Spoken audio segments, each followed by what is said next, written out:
పూర్తిగా అండగా ఉంటాం. అందుకే 5 ప్రాంతాల్లో 5 రతన్ టాటా ఇన్నోవేషన్ హబ్స్ కూడా పెడుతున్నాం. స్టార్టప్ కంపెనీస్ని ప్రోత్సహిస్తున్నాం.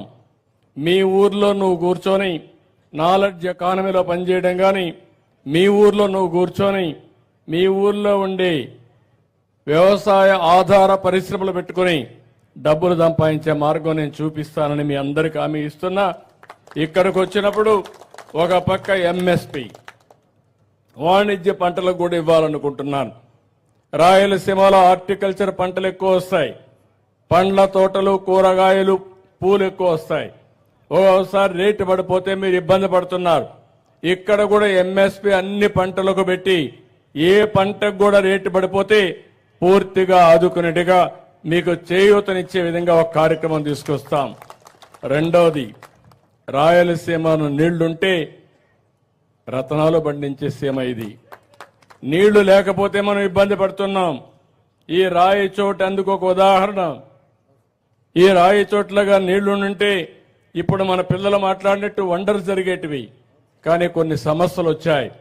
హంద్రీ నీవా నేను గాని అధికారంలో ఉండుంటే 1920కి ఈరోజు ఈ కాలువ శ్రీనివాసపురం నుంచి అడవిపల్లికి వెళ్లి చిత్తూరు దగ్గరికి వెళ్ళుండేది.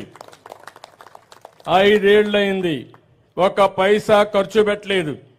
ఖర్చు పెట్టకుండా ఈ ఎడారి ప్రాంతాన్ని ఎడారిగా మార్చేసే పరిస్థితికి వచ్చారు. ఈ సంవత్సరం నేను మొన్నే టెండర్లు కూడా పిలిచాం. ఆ నీళ్లన్నీ తీసుకొస్తున్నాం. ఏదైతే తంబళ్లపల్లి నుంచి నేరుగా ఒక కెనాల్ ఇక్కడ రావాలి, శ్రీనివాసపురం రావాలి. అవి చిన్న చిన్న గ్యాప్లు ఉన్నాయి. ఒకవేళ అవసరమైతే ఎన్విరాన్మెంట్ క్లియరెన్స్ రావాలి. అక్కడి నుంచి నేరుగా సంబేపల్లి మీదుగా నేరుగా ఇది మళ్ళీ అడవిపల్లికి వెళ్తుంది. అక్కడి నుంచి నేరుగా చిత్తూరుకి వెళ్తుంది.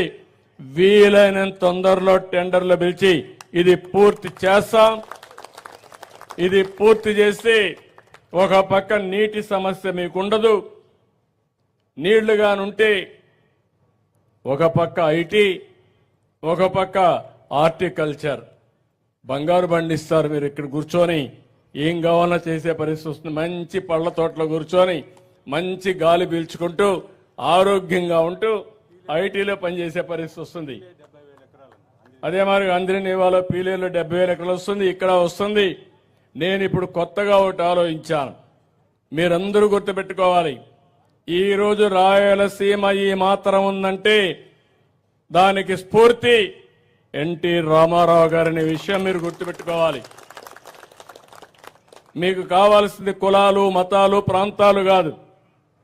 ఎవరు న్యాయం చేశారు, ఎవరు ఈ ప్రాంతానికి ముందు చూపుతో ఆలోచించారు, ఎవరి వల్ల మనం అందరం బాగుపడ్డాం, ఏ పార్టీ వల్ల లాభం వచ్చిందో మీరు ఆలోచించుకుంటే ఒక్కరు కూడా రాయలసీమలో వేరే పార్టీకి ఓటేయరు. అందరూ తెలుగుదేశం పార్టీకే ఓటేస్తారు. ఎందుకు నేను ఈ మాట వాడుతున్నానంటే అందరూ కూడా రాయలసీమ అంటే ఇది రాళ్లసీమ, ఎడారిగా మారిపోతుంది, ఈ ప్రాంతానికి ఏమీ చేయలేమంటే కాదు, ఈ ప్రాంతాన్ని ఆదుకుంటామని, ప్రాజెక్టులు కడతామని శ్రీకారం చుట్టిన ఏకైక వ్యక్తి నందమూరి తారక రామారావు గారు. ఆ రోజు ప్రాజెక్టులు ప్రారంభించారు. అక్కడి నుంచి పట్టుదలగా నేను ముందుకు పోయాను. 5 సంవత్సరాలు 14-19లో మీరు చూస్తే 64,000 కోట్ల రూపాయలు ఖర్చు పెట్టి ఇరిగేషన్ ప్రాజెక్టులన్నీ పరిగెత్తిచ్చాను. బ్రహ్మాండంగా పనిచేశాం. 19-24 వరకు వచ్చిన ప్రభుత్వం ఒక్క పైసా ఖర్చు పెట్టకుండా మీరు తప్పు చేశారని నేను ప్రాజెక్టులపైన పెద్ద ఎత్తున ఆందోళన చేయాలి, చైతన్యవంతులు చేయాలని వస్తే నా మీద తప్పుడు కేసులు పెట్టి నన్ను జైల్లో పెట్టే పరిస్థితికి వచ్చారు. కానీ ఈరోజు మళ్లీ చెప్తున్నాను, పోలవరాన్ని గోదావరిలో ముంచేశారు. డయాఫామ్ వాళ్ళు పోగొట్టే పరిస్థితికి వచ్చారు. 400 కోట్ల రూపాయలతో పనిచేస్తే మళ్లీ ప్యారలల్గా ఆ కాలువని డయాఫామ్ వాళ్ళు కొత్తగా నిర్మాణం చేయాలి. దీనికి 1000 కోట్లు అవుతా ఉంది. 400 కోట్లు పోయింది. ఇప్పుడు అదనంగా 1000 కోట్లు ఖర్చు పెట్టే పరిస్థితికి వచ్చారు. ఢిల్లీ కూడా కాలయాపన 5-6 సంవత్సరాలు అయ్యే పరిస్థితి వచ్చింది.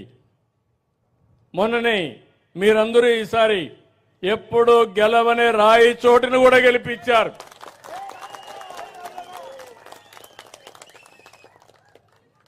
ఎప్పుడైతే మీరు ఆ విధంగా గెలిపించారో దానివల్ల ఢిల్లీలో కూడా మన గౌరవం పెరిగింది.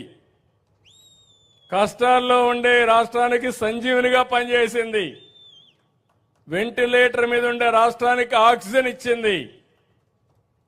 అందుకే ఈరోజు గర్వంగా చెప్తున్నా, పోలవరానికి 12,000 కోట్ల రూపాయలు శాంక్షన్ చేశాం. 2027కు పూర్తి అవుతుంది. ఒకప్పుడు హైదరాబాద్ అభివృద్ధి చేశాను, అమరావతికి శ్రీకారం చుట్టాను. హైదరాబాద్లో భూమి ఉంది, అమరావతిలో ప్రైవేటు భూమి ఉంది. నేను ఒక పిలిపిస్తే నన్ను నమ్మి 55,000 ఎకరాలు రైతులు ల్యాండ్ పూలింగ్ లో ఒక్క పైసా తీసుకోకుండా ఇచ్చారంటే అది నమ్మకం. నేను అందుకే మిమ్మల్ని కూడా కోరుతున్నా, నేనేదో గాల్లో మాటలు చెప్పడం లేదు. ఇంతవరకు చేసిన పని యొక్క ఫలితాలు మీరు చూశారు. ఒక హైదరాబాద్ నగరం 30 సంవత్సరాల కంటే ముందు నా దూరదృష్టి. ఈరోజు హైదరాబాద్ నగరాన్ని మీరు చూస్తే మోస్ట్ లివబుల్ సిటీగా తయారైందంటే అడుగడుగున నా కృషి ఉంది. దాంట్లో ఎవ్వరూ కాదనలేరు. ఇప్పుడు మన పిల్లల ఆశలు చూశారు. అలాంటి సిటీ మాకు ఇంకోటి ఉండాలి.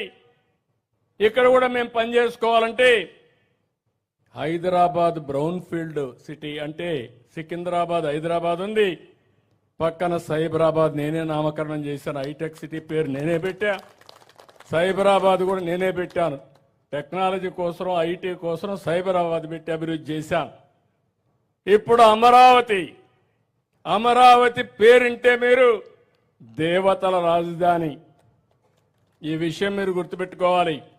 దేవేంద్రుడు పరిపాలించిన దేవతల రాజధాని పేరు అమరావతి అని చెప్పి కూడా నేను మీకు తెలియజేస్తున్నా. అంతమంది శాతవాహనులు కూడా పరిపాలించారు. తర్వాత చరిత్రలో